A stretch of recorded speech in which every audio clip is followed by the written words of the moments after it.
So, hello and welcome to this panel session about Drupal local development environments. My name is Ricardo Amaro. I manage DevOps SRE team in Acquia, and I'm connecting right now from Lisbon, Portugal. Together with me, we have Blanca Esqueda from Canopy Studios, Jeff Gerling from Midwestern Mac, and Randy Fay from DDev by Drut. Before we start, I wanted to say a couple of things. We will have time later for questions from the audience. We would like you to use the hashtag Drupal Dev Tools, so it's really easy to spot the questions, but if you don't, we'll try to figure out which ones are the questions. Also, another note, we tried to have more people on this panel, but unfortunately, there was a maximum of 4 people per panel when we submitted this session. So we would like to apologize for not having more representation like we actually had last year in Amsterdam, where we had much more representation of tools. But first, let's start by introducing our panelists. First, Blanca Esqueda. I hope that's pronounced it correctly. She's representing Doxal. Blanca, why don't you tell us a little bit about you and Doxal?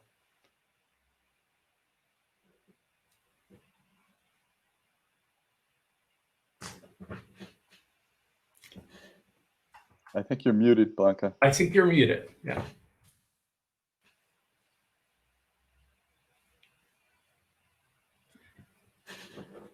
We can...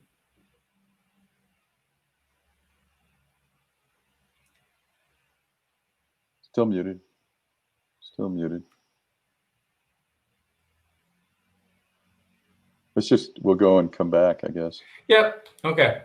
Okay, next is Jeff. We'll go back to Blanca in a second when she can figure out that. Jeff is an old colleague of mine, by the way, from Acquia. He's the maintainer of the well-known Drupal Vm. Jeff, some words? Yeah, I've been doing Drupal stuff since Drupal 4.7. That was my first project, was updating a site from 4.7 to 5. And I started out in theming and did a lot of theming and backend work, and got into how do you run Drupal better locally, because I had been using MAMP and we needed to start using other things on top of it. So for a medical system that I worked for, I started building this thing that was a virtual machine for it, and that turned into what is now Drupal VM. And the reason for that was we needed something to build Drupal sites with Varnish and Solar and things like that on Windows and Mac. So at the time, Ansible was a new thing, so I started working on that, and that ballooned. And now it's funny, I do a lot less Drupal development. I still do some. My website, jeffgeerling.com, is all Drupal 8 now. It's waiting on one module to upgrade to Drupal 9, and that module is one that I maintain. So maybe during contribution time, I'll upgrade that module. But I still maintain Drupal VM and use it for some sites to run them. But a lot of the purpose for Drupal VM is really high customizability and the ability to make it flexible and do exactly what you need it to do and closely match a prod environment. But a lot of people ask me a lot of times, like, why would I choose Drupal VM over some of these other options? And I say most of the time you would want to use one of the other options, because Drupal VM is really intended for high customizability and trying to build in lots of functionality. So anyway, that's who I am, and that's Drupal VM in a nutshell. Blanca, do you have sound already? Oh, no, not yet. Okay. So let's try move forward. Next, And last but not least, of course, because this is the third slide, but we'll go back to Blanca's one. We have the amazing Randy Fay with us. Is the maintainer of DDEV Local. I think that's has come a long way. Why don't you share a couple of minutes of explaining what you're doing, Randy? You bet. I'm Randy Fay. I'm RFay on Drupal.org and Slack and various places like that. And I'm the maintainer of DDEV Local, which is one of many, but it's really a lot of fun. I have a long background as somebody who can set up servers and, you know, a lot of DevOps type of background. And so I was really quite skeptical of this when I first started working on it. And that's something that I'll talk about a little later when we talk about why I use one of these environments. I used to just be fine. I would just set up Nginx, and I had PHP FPM on my local machine, and I did all this stuff, and it was all fine. So I was pretty skeptical. But with DDEV, I started realizing that I could separately configure different sites. So if I had a site that required PHP 5.6 and another one with PHP 7.4, I was just fine. And if I had one with MariaDB 10.2 and another one that required MySQL 8.0, I was just fine. So that's actually pretty hard to do when you configure stuff yourself. Anyway, DDEV has great community support, a whole bunch of different channels. It's quick, and you know, the beginning, just getting started is very, very quick. There's quick starts in the docs. The start of a project is about 20 seconds, sometimes faster. The first time you do it, it pulls some containers, pulls some images. You can run several projects at the same time. You can stop them. You can have a different config for each one. And it's very extensible, a lot of community support for lots of services that you can add on. And it gets regular maintenance and new features. So we had full Drupal 9 support before Drupal 9 came out. And that really is one of the distinctive things about DDEV Local. I think I'm the only person that can work on this all the time. You know, I think everything else, you can correct me, but I think everybody else has to do their projects as a side project. And the company DDEV has been supporting me working on this for almost 3 years. And that does make a huge difference with how responsive we can be and how the new features and the keeping up with everything can go along. I did write an article recently as I was trying to think ahead toward this about what's different about DDEV Local, and you can Google that, or you can try to type in the URL that's there. And I'll talk a little bit later about the general idea of these projects, because these different local environments and why you should use one. Because the answer is the same for all of them, basically. So we'll talk about that in a minute. Okay. Blanca, are you good? We cannot hear you still. Can you hear me? Yes. Perfect. Oh, okay. Let me get back to your slide. Okay. So yeah, Blanca, why don't you tell us a little bit about you and Doxal? Well, right now I'm for Canopy, and always we needed like something to work to mimic production, and Doxal was a real good solution, not only for developers but as well for designers. Okay. Are you done? Yes. Okay, cool. So next, to quick start our discussion here, we have some interesting survey results that Jeff was kind enough to share with us. Curious that Lando, by the way, we wanted to have Lando in this session, but as I already stated, there was a limit of panelists when we submitted the session. So it's curious that Lando and Doxal have both grown, but DDEV alone has jumped up 4 spots. While Drupal VM, Dev Desktop, Vagrant, and Homebrew have all shrinked. Do you want to comment on that, Jeff? We started doing the survey in 2018, Chris Urban and I, and Chris Urban, you can find him on Twitter at _Urban, I think. And it was interesting to see the differences over the years. The first year that we did it, it was mostly VM solutions. So Drupal VM was at the top, Vagrant was right underneath, and Dev Desktop and things like that, and MAMP.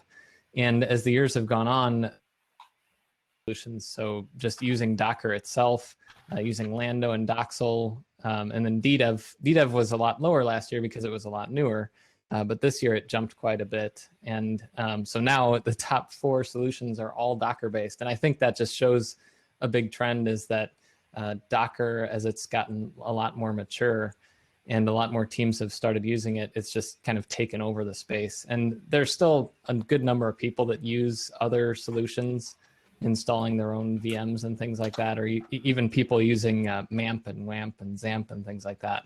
But the number of people that do that is much, much smaller because these other tools let you have that flexibility and have a shared configuration for your whole team if you develop on a team. And the survey also shows that a lot of people have, somebody's unmuted.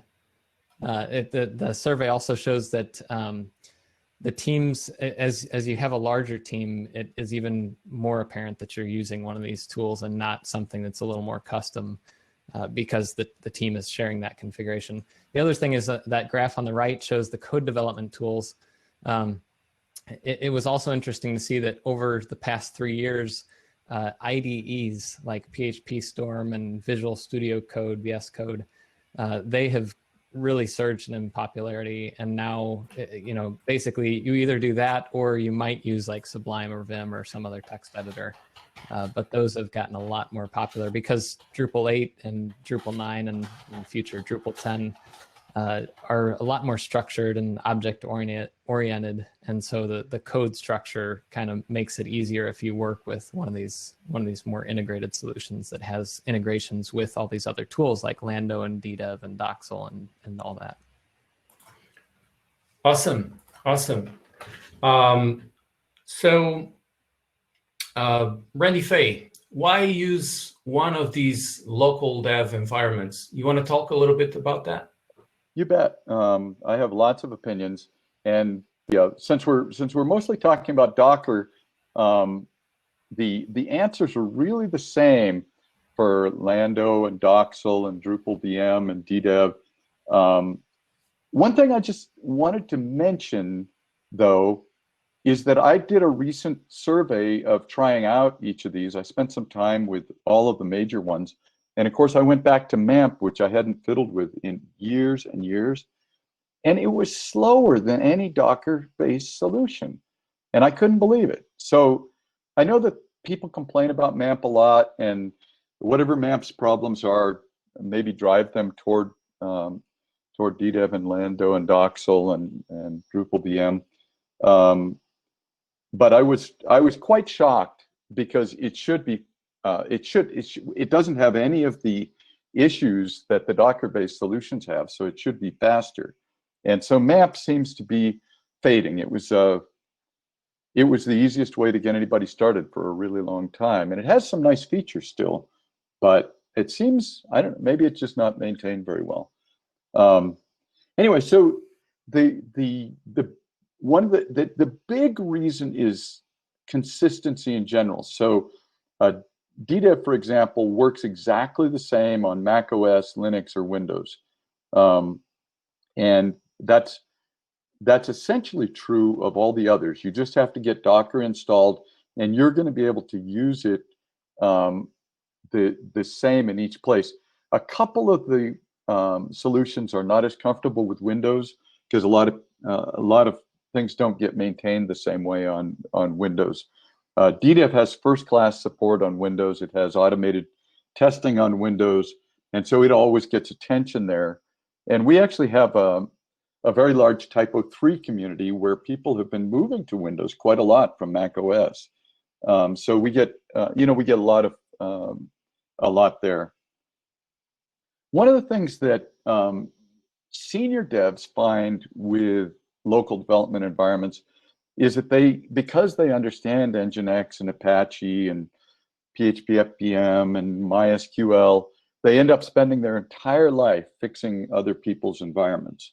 When you have a specific fragile local environment. And that's not what senior devs were intending to do with their life. So with the Docker-based environment, you can check in the configuration. You can have the configuration be the same on Windows, Linux, Mac, and you can get away from that problem. And lots of teams are doing that. So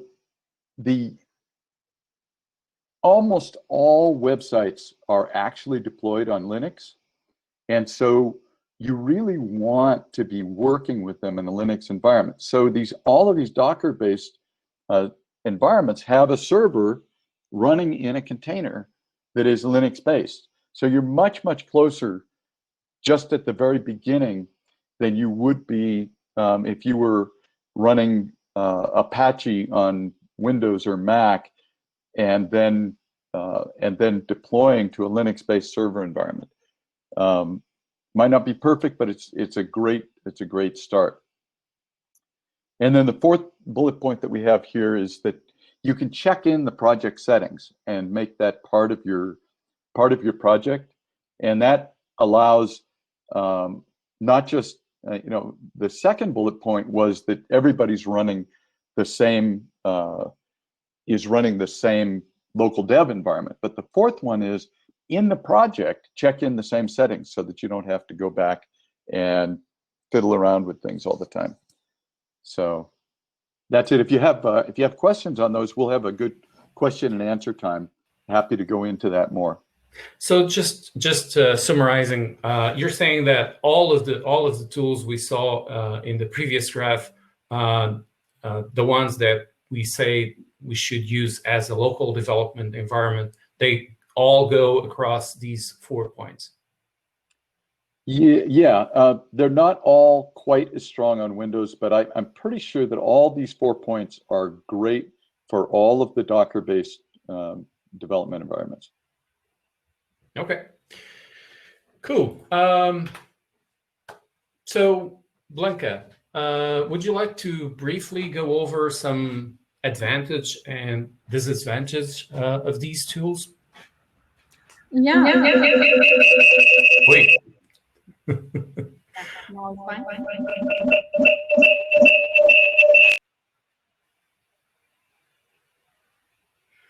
Yes, I agree. Someone in chat is saying you're too powerful for hopping. Yeah, you might not have your headset on now or something. Maybe you had to take it off to fix it.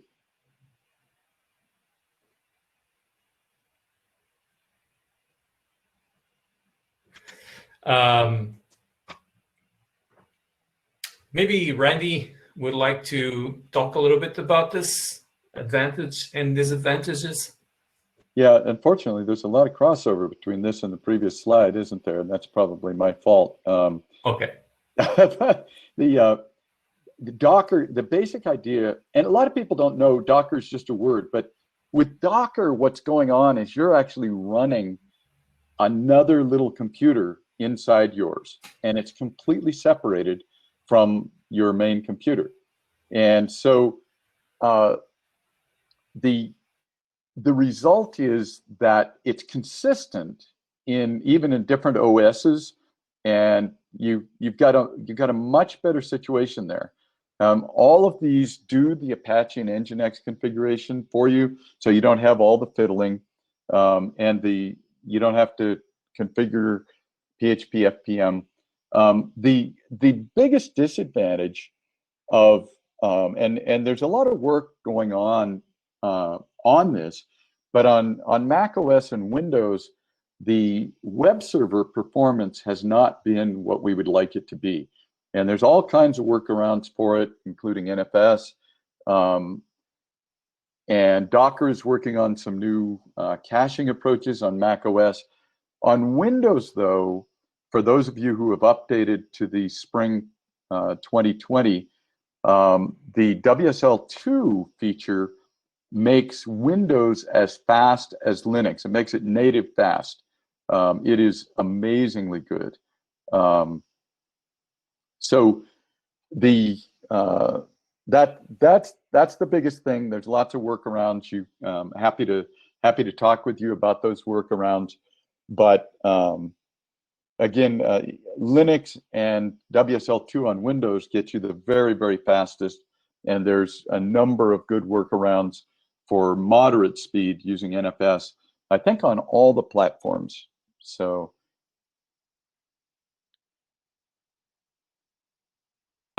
I think I was asking in our chat if there is a developer from Lando that would like to join us. It needs really to be a Lando developer. I can join. So Aaron, are you a developer? Okay, I'll add you.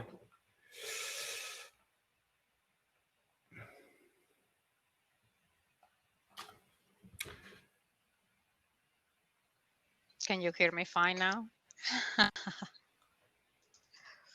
Aaron, hi there. Let me get my headset. 1 second. Oh, I can hear you perfectly. Yeah, if you want to talk like that. Oh, yeah. You know, you look at Jeff's mic and you think, well, the bar is really high. And Hey, anyway, the great thing about this whole situation that we have is the next time we do a session, we can propose 4 people, but plan to add people on as needed. How about that? Yes. Yeah. Yep. We can even plan ahead for it. Doesn't even, if we have this technology, it doesn't even matter. Okay, Aaron, tell us a little bit about you. This is a little bit ad hoc, so sorry. We try to have, as I stated, we try to have more people, but then there was like a maximum of 4. But we're glad we changed and we're doing this in a live form, so we don't have the share problem. Go ahead and tell us a little bit about you and Lando. So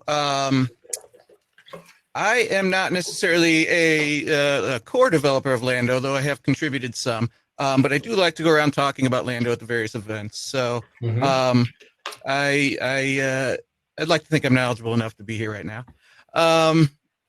Yeah, so years ago, before Lando was called Lando, it was called Calabox. The guys at Calamuna developed it, and it caught my interest back then when I did some contract work for Calamuna, and it was really great. It was this new idea of using Docker to, build out your local environment. And I kind of fell in love with that concept back then. And that was the first I had heard of, this kind of concept. Now, obviously, there's all these other tools. And yeah, I've just been following along and hacking with it and, trying to contribute a little bit here and there when I can. And yeah. Okay, glad to have you with us. I'll go and move on to some questions that the audience is now putting in chat. Let's see. What is an easy Windows option for an absolute beginner? Okay. I don't know if that's a nice one to start, but let's start with that. Who want to go first on this one? Well, easy option. Yeah, so I'm quite proud of DDEV's Windows support, and DDEV is very, very quick to get started on all platforms, and Windows is not an add-on with DDEV, so quite proud of that. The new WSL2 way, which has got incredible performance, does have a setup. You have to understand WSL2 and set it up. So you have to add that into your computer and that kind of thing. I just posted a blog post about how to do that. But anyway, I'm quite proud of DDEV's support for Windows.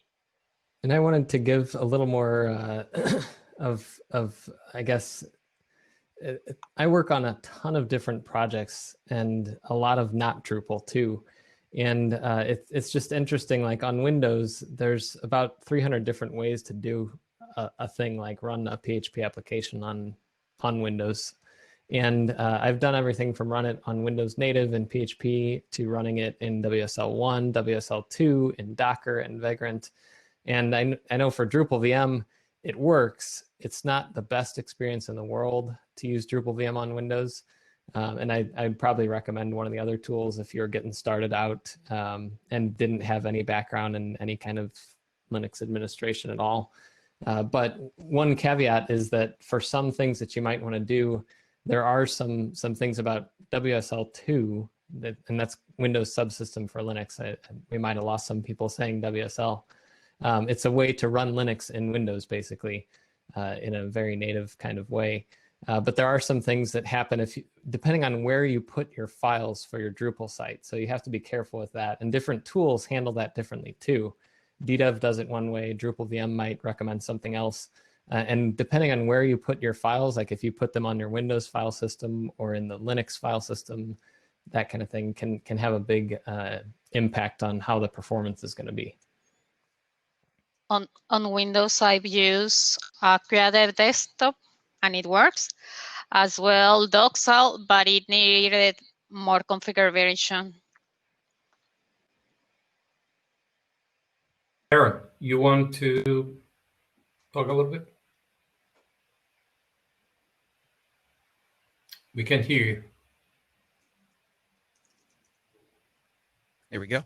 I actually use Windows as my primary development machine, running Lando, and it works great. And now with WSL2, that's even more performant, and getting that to work was easy. Just the newest version of Docker, you switched it on, the WSL feature, and it just works. And I am using Windows Professional, which was previously a requirement for Lando. But now with WSL2, it's available for Windows Home. So I have not tested it myself, but I have heard that you can use Lando with Windows Home version now. So that opens up. Yeah, it works great. It works great. It works exactly the same. And so we're going to drop our support for Docker Toolbox, which was previously required for Windows 10 Home and before. We're going to drop that and just recommend for people to use WSL2. One thing to mention about WSL2 is that there's a lot of different buzzwords running around about it. The new Docker, the current Docker on Windows, is WSL2 based, so a lot of people will think that means that you have to run WSL2 with it. But the new version of Docker, the correct thing to do is to use the WSL2 implementation, but then you can use it on either the Windows side or the WSL2 side. It's a little confusing that way. Cool. Let's go now for another awesome question. This time, I think that's the elephant in the room. Well, I don't have that elephant because I use Linux, but the question is, which one is faster for macOS? Who wants to go first? I think they're all the same as far as web server performance. So if you set up, I think all of the main ones have NFS capability, and that's about as fast as you can get with current Docker desktop. And I think they are very, very similar, all the Docker-based solutions on macOS. Now, Docker is currently experimenting in the Edge version, with Mutagen Caching, and that Mutagen Caching is similar to something that we tried earlier year or two ago, but it's more robust than what we tried then, and it basically does everything on the container side and then later syncs it back to your desktop, and it's working. It has real potential, and it adds significantly to performance. It's not. It's still an edge. It's usable. It's experimentable. We'd love to have feedback. There's an open issue for feedback about how to use it and what your experience was in the DDEV issue queue. Yeah, and I wanted to say that early on in Drupal VM's life cycle, that was something that I spent a lot of time working with, talking about or comparing and testing NFS versus VirtualBox native shares, which are similar to Docker native sharing, which is really slow. And NFS is usually the most robust way. But I would also caution you, one thing to keep in mind if you do use multiple solutions, like let's say you use DDEV with Docker and also Drupal VM or something like that, you can run into conflicting NFS shares on your computer. So that's one thing just to keep in mind. If you have weird issues, search the issue queues for these projects, because usually you're not the only one that's had that issue before. And usually you're like the 500th person that's had that problem, and there's usually a solution for it. Another thing is, Randy was mentioning that Docker for Mac has those new features with better file syncing. There's a couple things to keep in mind is all the different ways that these tools do the caching offer trade-offs. So NFS is a little bit slower than this new sync solution, but when you save a file, like when Drupal saves a file, let's say you're exporting configuration, that file is immediately on your Mac. So you're like, oh, I export config with drush, and then I git commit, and that works right away. Sometimes if you're using this new solution, which is still experimental, but it's pretty stable at this point, you might export your configuration on Drupal, and then it takes 5 or 10 seconds before that file shows up on your Mac side. So if you're like me and you like working inside the container and on your Mac, or sharing the file between the two, that's something to keep in mind using something like Mutagen, which is what this new delegated caching system is based on. But I posted a link in the chat about, I've been testing with NFS and with Mutagen in Docker, and both have their benefits and both have their trade-offs. Okay. I agree with Jeff. I found the same, that if you work inside the container is faster, but I tried Doxal and Lando, and in my preference, I prefer Doxal. I find that it is faster. Any reason specifically why it could be faster? I don't know, maybe the configuration that is on both of them. A lot of times Okay. too, it can come down to your site. I know, like there was one site that somebody was like, my site's really slow, and I was like, well, let me take a look at it. And the site had 200 modules or something, and you know, the default configurations for all these tools are based on like a general good sized Drupal site. So it might have 256 megabytes of RAM for PHP, or 512 or something like that. And if your site is a massive site that has a ton of modules or needs a lot of caching, some of those things you might need to tweak some of the settings. And I think all of the tools that we've talked about today do have ways to tweak those settings.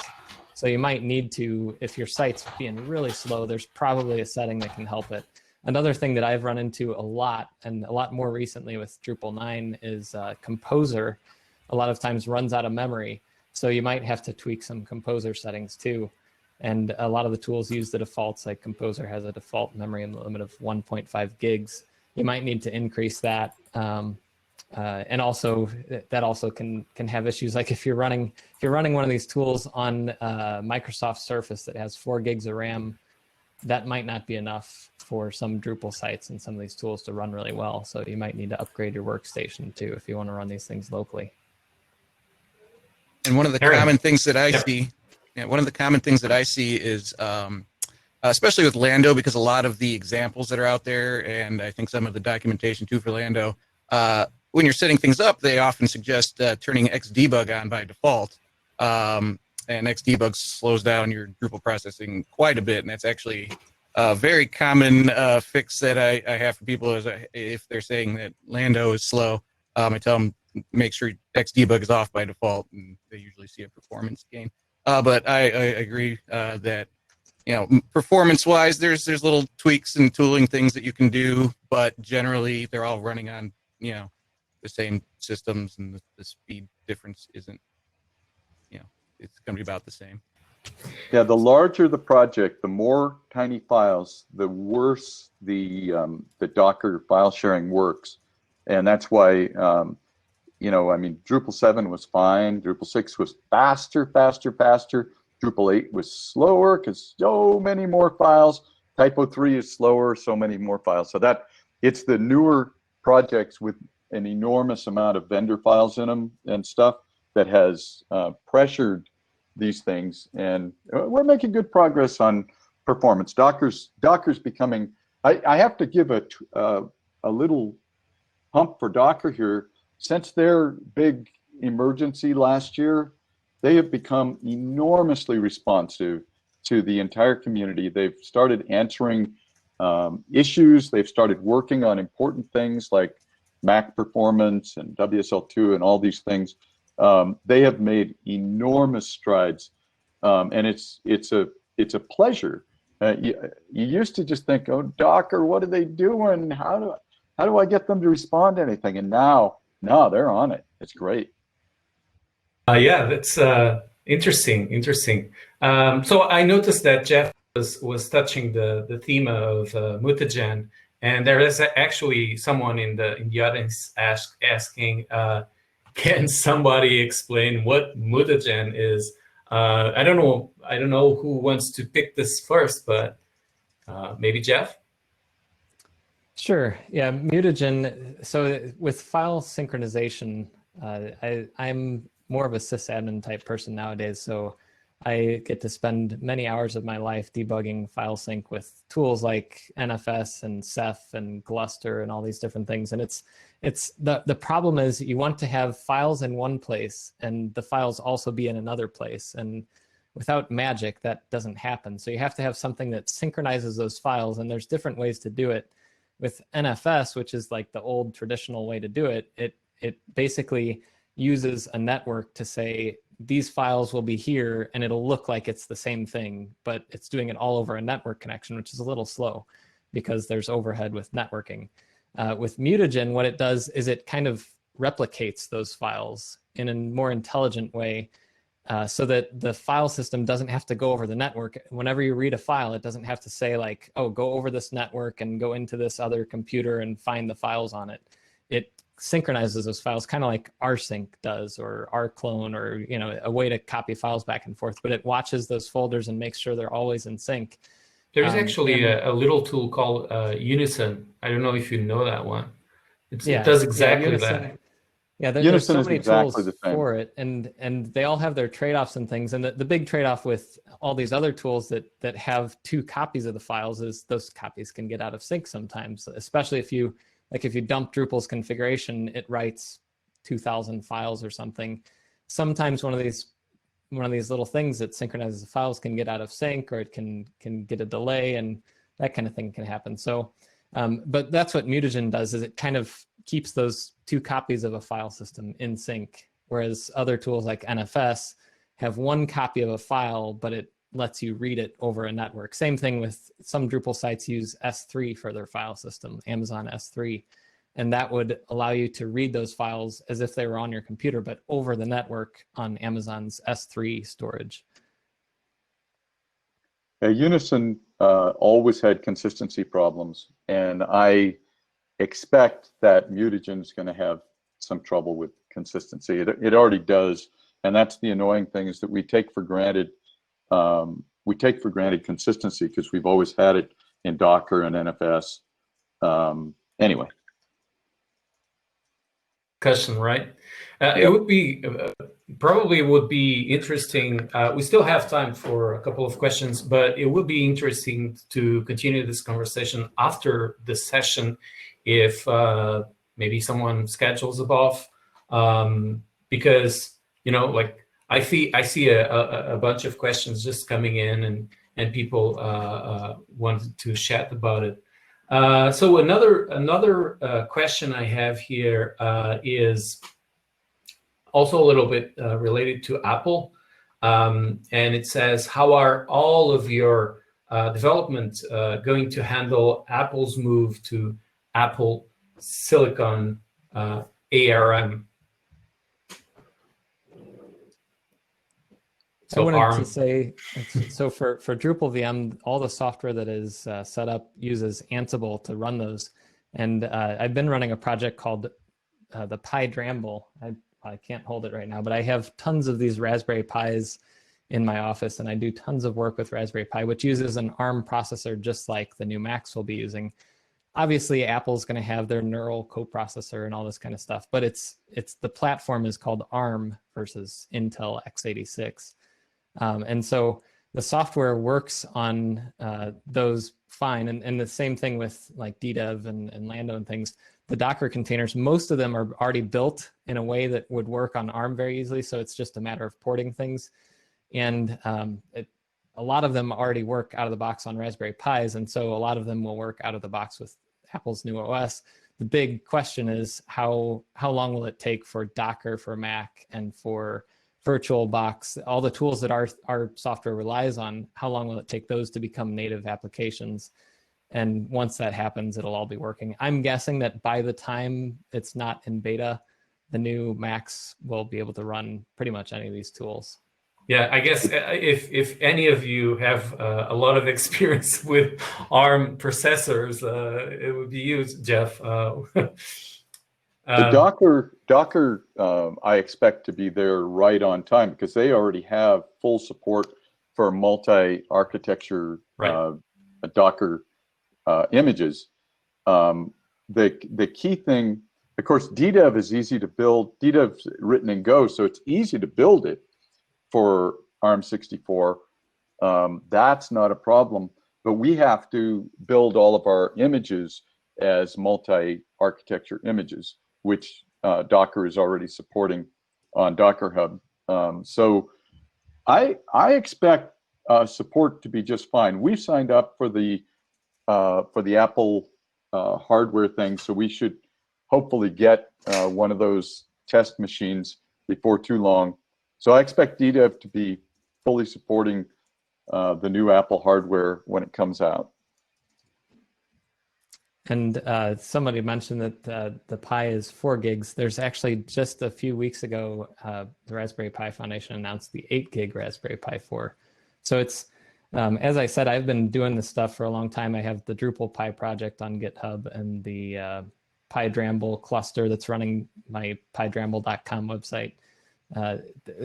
Drupal actually runs pretty decently on a Raspberry Pi. And there is sorry to interrupt you. There is a funny question from the audience. How many Pis do you have, Jeff? Well, I have them. I have my little camera Pi that I'm testing. I have little compute module Pi. I have little Pi A+. I'm doing lots of fun projects. So. Okay. Anyone wants to answer the same question? What's the same? Oh, yeah. Okay, yeah. We have several other questions queued as well. Okay, so NFS. I think we already talked a little bit about that. Mutagen. Let's see.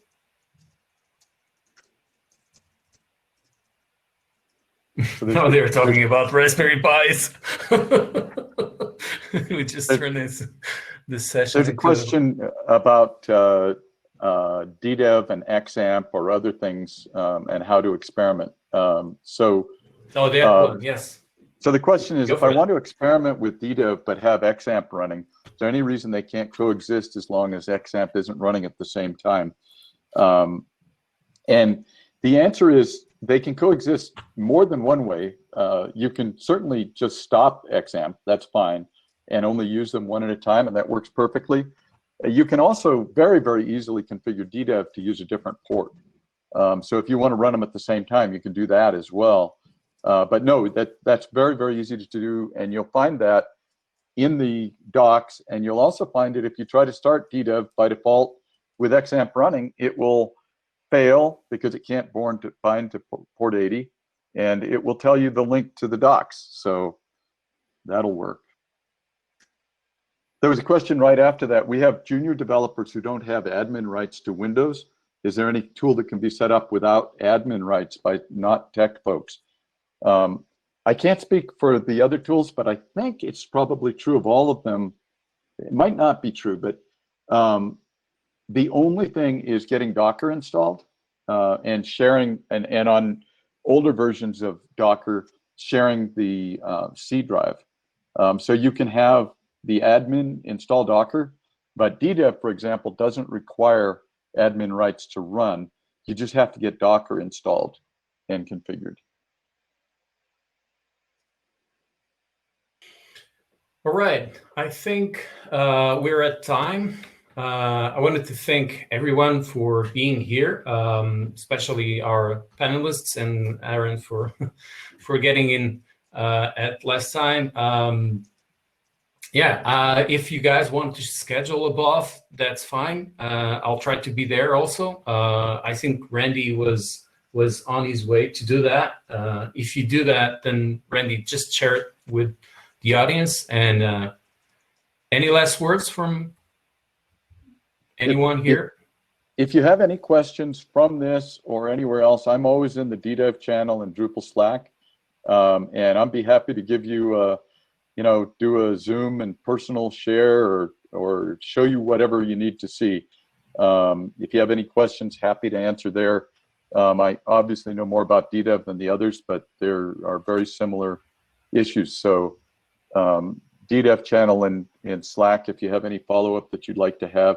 And I'll post there, because we will get a BOF set up. We were a little confused about how to schedule them, so we'll try to figure that out.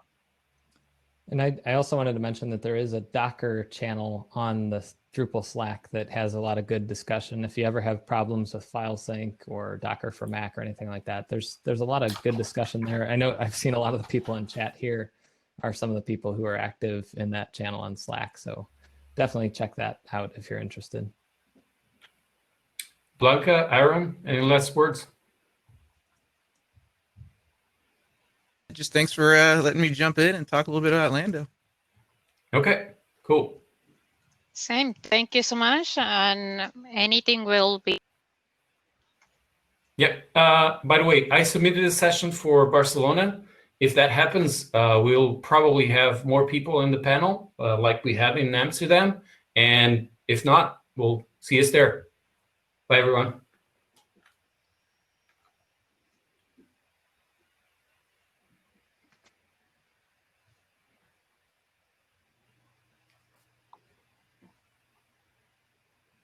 I guess we can stay here. Yeah. So we haven't been kicked out. So if anybody has any questions, we can, until we get kicked out, we can answer if you have anything. Let's see if there was anything that we failed. Yeah, we already said goodbye. So there was one question that was interesting. Someone mentioned about container orchestration environments. Like, I'm guessing they're talking about Kubernetes, KJS, micro-K8s. And from my personal experience, I wouldn't recommend doing local development on those just because you're wrestling with a lot of layers of stuff going on.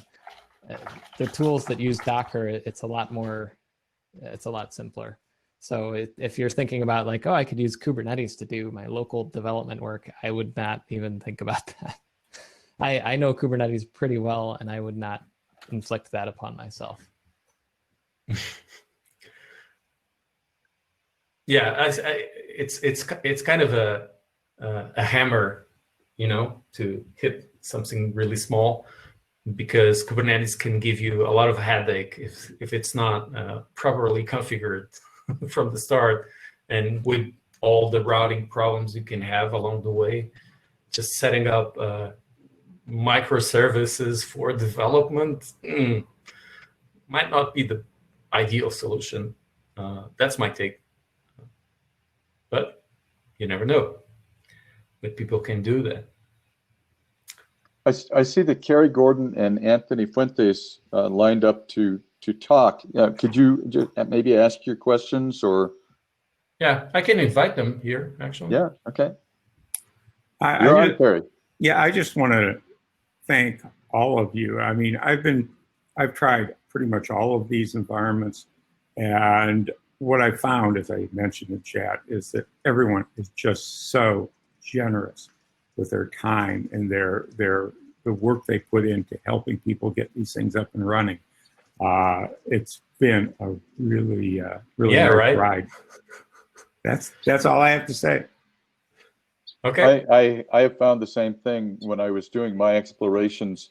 I spent time in Lando, and of course, like anybody with any new thing, you're going to have some trouble. And I had great responsiveness in the Lando Slack. I had great responsiveness to an issue with Doxel.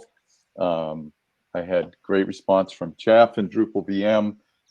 So I found excellent support in all the angles, and that was nice.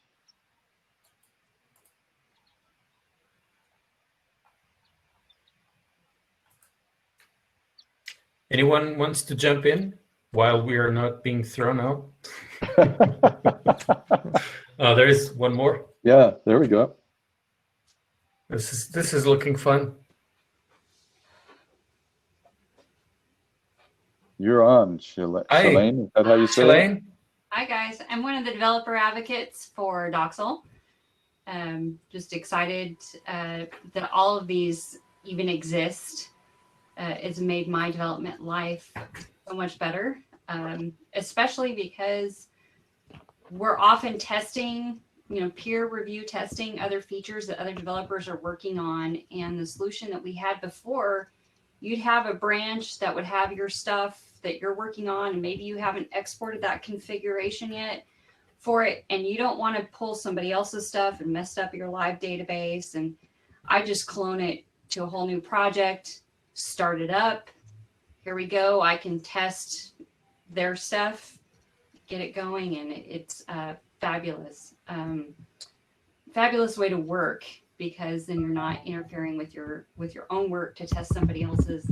And I often have, have the same code base. I often have like 4 different copies of it in different projects running, because I'm going to be testing different branches or working on different features that might not all happen at the same time.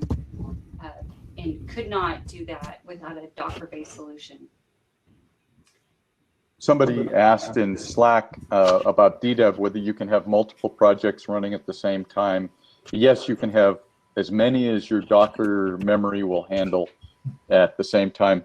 I usually recommend that people only run 1 or 2 or 3 at a time, but I sometimes find myself having a whole gob running, and then I just DDEV power off to turn them all off. I probably had 3 or 4 runs occasionally. Yeah, especially especially when I was like porting to Drupal 9. So I had Drupal 8 and Drupal 9, and then probably like another one that used the module that I was using. But that's actually something that we didn't mention specifically, is there's a lot of cross-pollination between these environments. We could wish that they were all unified maybe, but there's a lot of cross-pollination. So DDEV got its power off command from Lando. DDEV got its custom commands from Doxel. There's just all kinds of things that we learn from each other, and very much appreciate all the community contributions and features and open source nature of all these projects. I also want to mention, I do believe that very soon there should be a new Doxel version coming out. I saw some more updates today. If Alexi's still on the channel, he can say how soon that's going to be, but I think it could be imminent. So we will have Doxel 1.14 out. Yeah, I want to say I made the transition from native applications through Jeff's Drupal VM. I was it was such a relief, and then I had some other projects I had to work on, so I got to bang on Doxel and Lando, and then I learned about DDEV, and Randy, I got to say, I'm disappointed you're not wearing the hat from your icon. I'm very impressed by the level of support, frankly. I mean, Jeff, you too, just fantastic levels of support. Randy, I'm curious how does your company make money? I mean, well, that's a hope for the future. We have a hosting product that I don't work on very much, but we have a hosting product that is striving for maturity, and we'd like to invite you to try out DDEV Live. It's kind of based on some of the same ideas as DDEV Local, and we'd love to have you try it. There's a 10-day free trial, easy to find at ddev.com, and we'd love to hear your feedback from it. Cool.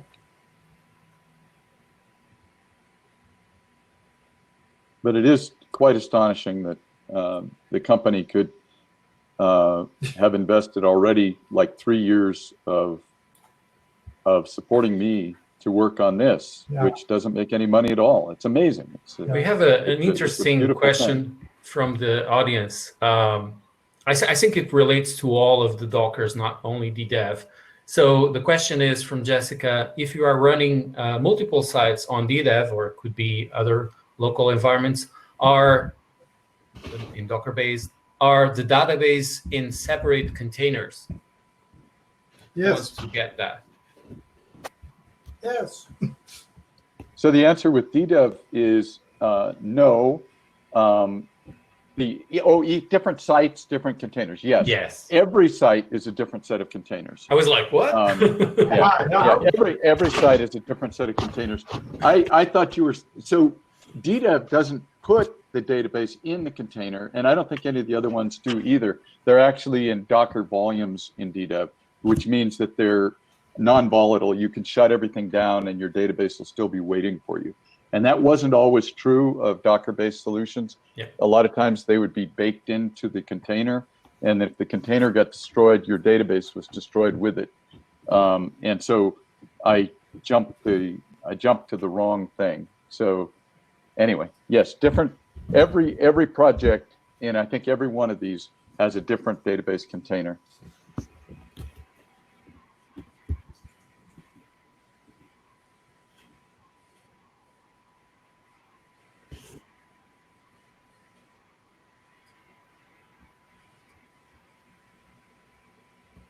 In CI, like testing? So Testing in my case, wow. this is I see. this is not a 100% supported solution, but Drupal VM does have a Docker version of it that I use for some CI testing. But I typically don't use that, and I really don't recommend other people use that for CI because it's like a gigabyte or something. But I think Lando, I have used it in the past for a couple projects, but for my CI purposes, I usually run a separate lightweight Docker container that Yes. just has Drupal in it. But I'll let other people give their feedback on it too. So a lot of people actually are using DDEV in CI, even though we don't recommend it. We would like to, and there's actually people that I think use DDEV for production, which we really don't recommend using DDEV local for that. But no, absolutely, people are using DDEV to test their website projects in CI. And there are a few repositories out there demonstrating how to do that. Some people are doing it with GitHub Actions. So people are absolutely doing it. Unfortunately, I don't do it except for our automated testing, which we, every push from in the DDEV queue, every push gets several hours of testing. So obviously we do CI there to test it itself, and that runs lots and lots of projects. But that's not the same as testing a project that you're working on. But people are doing that a lot. It seems to me like it more in the Typo 3 world. Leonid, one of the maintainers of Doxel, did a talk at Bad Camp in 2018 or 2019. You can find it on Drupal TV. He did a whole talk on using Doxel in CI environments.